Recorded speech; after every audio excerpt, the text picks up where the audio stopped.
क्या आप भारत के सबसे बड़े मदरसे का नाम जानते हैं? यूपी में बना दारुल उलूम देवबंद भारत ही नहीं, एशिया का सबसे बड़ा मदरसा है। इस मदरसे में दुनिया भर से लोग पढ़ने आते हैं।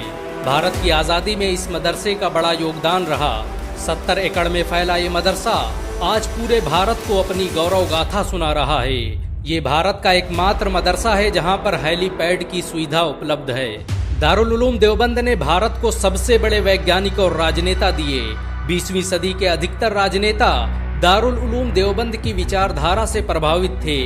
All India Muslim personal law board के पहले जनरल सेक्रेटरी मिन्नतुल्लाह रहमानी दारुल उलूम देवबंद के ही छात्र थे।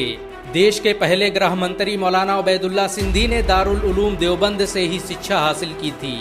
दारुल उलूम देवबंद के संस्थापकों ने ही 1857 में अंग्रेजों के खिलाफ शामली में जंग लड़ी। इस युद्ध की अगुवाई मशहूर क्रांतिकारी इमदादुल्लाह मुहाजिर मक्की कर रहे थे। अंग्रेजों के खिलाफ फतवा देने वाले मौलाना अशरफ अली थानवी दारुल उलूम देवबंद के ही छात्र थे। दारुल उलूम देवबंद की स्थापना मौलाना कासिम नानोतवी ने 30 मई 1866 को देवबंद में की थी। देवबंद की एक छोटी सी मस्जिद से शुरू हुआ ये मदरसा आज एशिया का सबसे बड़ा मदरसा बन चुका है। इस मदरसे के पहले छात्र महमूदुल हसन और पहले उस्ताद महमूद थे। दारुल उलूम देवबंद भारत का पहला मदरसा है जिसने डिग्री देने की परंपरा की शुरुआत की। 1875 में एक सम्मेलन में छात्रों को सबसे पहले डिग्रियां दी गईं, जिसके बाद ये परंपरा पूरे भारत में फैल गई। सन 1875 में ही इस मदरसे की पहली बिल्डिंग की बुनियाद रखी गई। दारुल उलूम देवबंद आज भारत ही नहीं एशिया का सबसे बड़ा मदरसा है। इस मदरसे ने उस वक्त हजारों मुफस्सिर, मुहद्दिस, मुफ्ती और आलिम पैदा किए जिस वक्त भारत में मुसलमानों को चुन चुन कर मारा जा रहा था। इस मदरसे ने कुछ ही सालों में इतने क्रांतिकारी पैदा कर दिए कि 1875 में अंग्रेज गवर्नर सर जॉन स्ट्रेची ने इस मदरसे की जांच के आदेश दे दिए। अंग्रेजों को डर था कि कहीं इस मदरसे की वजह से उनकी सल्तनत खतरे में न पड़ जाए। इस मदरसे की अहमियत का अंदाजा इस बात से लगाया जा सकता है कि अंग्रेजी खुफिया विभाग द्वारा दारुल उलूम देवबंद को भारत के सबसे बेहतरीन स्कूल होने का अवार्ड दिया गया। अंग्रेज अधिकारी सर जॉन पोमर ने तो यहाँ तक कह दिया कि इतना बेहतरीन स्कूल तो उसने इंग्लैंड में भी नहीं देखा। इस मदरसे के पहले छात्र रहे शेखुल हिंद मौलाना महमूदुल हसन ने ही जमियतुल अंसार नाम का आंदोलन चलाया, जिसने भारत की आज़ादी में क्रांतिकारी भूमिका निभाई। रेशमी रुमाल आंदोलन की शुरुआत करने वाले मौलाना उबैदुल्ला सिंधी दारुल उलूम देवबंद के ही छात्र थे। उन्होंने सुभाष चंद्र बोस के साथ मिलकर भारत की पहली अस्थायी सरकार की स्थापना की थी। वो आजाद हिंद सरकार में भारत के पहले गृह मंत्री भी थे। बहुत कम लोग जानते हैं कि रोलेट एक्ट कमीशन ने दारुल उलूम देवबंद को भारत का सबसे खतरनाक मदरसा बताया। उसने लिखा कि अगर इसे बंद नहीं किया गया तो भारत अंग्रेजों के हाथ से निकल जाएगा। भारत के सबसे बड़े मुस्लिम संगठन जमीयत उलमा हिंद की स्थापना दारुल उलूम देवबंद द्वारा ही की गई। दारुल उलूम देवबंद में पढ़ने वाले मुफ्ती किफायतुल्लाह जमीयत उलमा हिंद के पहले अध्यक्ष थे। बहुत कम लोग जानते हैं कि मौलाना कासिम नानोतवी ने दारुल उलूम देवबंद की स्थापना अंग्रेजों को भारत से निकालने के लिए की थी।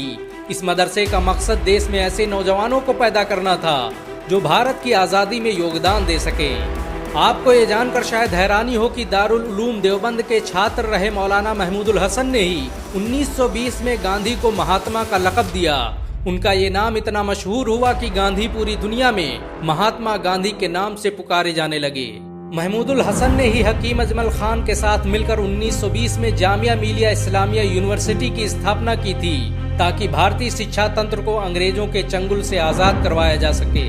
आपको ये जानकर शायद हैरानी हो कि दारुल उलूम देवबंद में दुनिया के सबसे बड़े इस्लामिक एंट्रेंस एग्जाम का आयोजन किया जाता है। इस एग्जाम में हर साल 20,000 से अधिक छात्र शामिल होते हैं। दारुल उलूम देवबंद में हजारों लोग रहकर शिक्षा हासिल करते हैं। इस मदरसे में हर साल करोड़ों रुपये खर्च होते हैं और इसका पूरा खर्च मुसलमान उठाते हैं।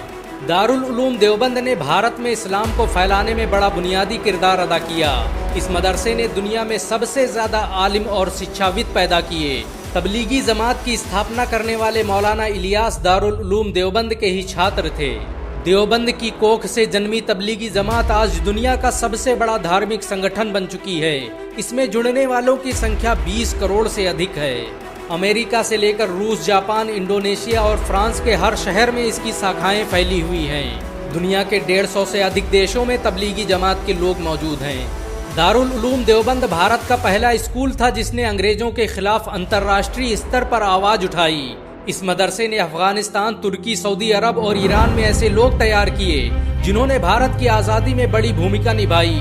असहयोग आंदोलन की शुरुआत दारुल उलूम देवबंद से ही हुई थी। 1916 में शेखुल हिंद ने तुर्की के युद्ध मंत्री अनवर पाशा के साथ मिलकर भारत को आज़ाद करने की जो योजना बनाई, उसने भारत से अंग्रेजी सल्तनत को उखाड़ फेंका। दारुल उलूम देवबंद द्वारा चलाए गए इस आंदोलन के बारे में सर रोलेट ने लिखा कि ऐसी रणनीति को देखकर ब्रिटिश हुकूमत हक्का बक्का रह गई। दारुल उलूम देवबंद ने भारत के लिए जो किया वो आज तक कोई नहीं कर पाया। उड़ीसा के गवर्नर विशंभर नाथ पांडे के मुताबिक ये मदरसा अपने आप में एक देश था। अगर ये न होता तो भारत कभी आज़ाद न होता। भारत की आज़ादी के लिए लड़ने वाले इस मदरसे के 50,000 से अधिक उलमाओं को अंग्रेजों ने एक साथ फांसी दे दी थी। दारुल उलूम देवबंद को देखने के लिए हर साल लाखों लोग भारत आते हैं, जिससे भारत सरकार करोड़ों रुपए की कमाई करती है। विदेशों से आने वाले लोगों के लिए देवबंद आज भी कौतूहल का विषय है। देवबंद से पढ़कर निकले करोड़ों लोग आज दुनिया भर में भारत का नाम रोशन कर रहे हैं। कोई भी देश ऐसा नहीं जहां पर इस मदरसे में पढ़ने वाले लोग मौजूद न हों। भारत में चलने वाले ज्यादातर मदरसों में देवबंद का ही सिलेबस पढ़ाया जाता है। दारुल उलूम देवबंद भारत का अकेला मदरसा है जहां पर हेलीपैड की सुविधा मौजूद है। इस मदरसे में आसानी से हेलीकॉप्टर लैंड कराए जा सकते हैं। दारुल उलूम देवबंद में बनी मस्जिद रशीदिया भारत की सबसे खूबसूरत मस्जिद मानी जाती है। इस मस्जिद को बनाने में करोड़ों रुपए खर्च हुए। ताजमहल के बाद ये भारत की अकेली इमारत है जिसमें सबसे ज्यादा संगमरमर का इस्तेमाल किया गया। मस्जिद रशीद को देखने के लिए आज भी दुनिया भर से लोग भारत आते हैं। दुनिया में दारुल उलूम देवबंद के अलावा कोई भी ऐसा संगठन नहीं जो बगैर सरकारी मदद के इतने बड़े स्कूल का संचालन कर ले। दारुल उलूम देवबंद का पूरा खर्च भारत के मुसलमान उठाते हैं। इसे आज तक किसी तरह के सरकारी फंड की जरूरत महसूस नहीं हुई। बहुत कम लोग जानते हैं कि अलीगढ़ मुस्लिम यूनिवर्सिटी की स्थापना में दारुल उलूम देवबंद का बड़ा किरदार रहा। इस मदरसे के कई उस्ताद अलीगढ़ मुस्लिम यूनिवर्सिटी की मजलिसे सूरा में शामिल रहे। मौलाना कासिम नानोतवी की मौत पर सर सैयद अहमद खान ने तो यहाँ तक कह दिया कि उनके जैसा आलिम अब दोबारा भारत में पैदा न होगा।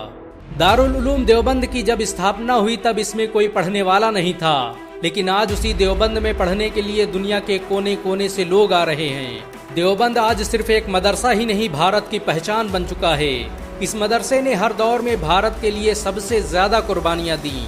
भारत को जब भी जरूरत पड़ी दारुल उलूम देवबंद हमेशा सीना ताने खड़ा रहा। दारुल उलूम देवबंद भारत के मुसलमानों की आन बान और शान माना जाता है।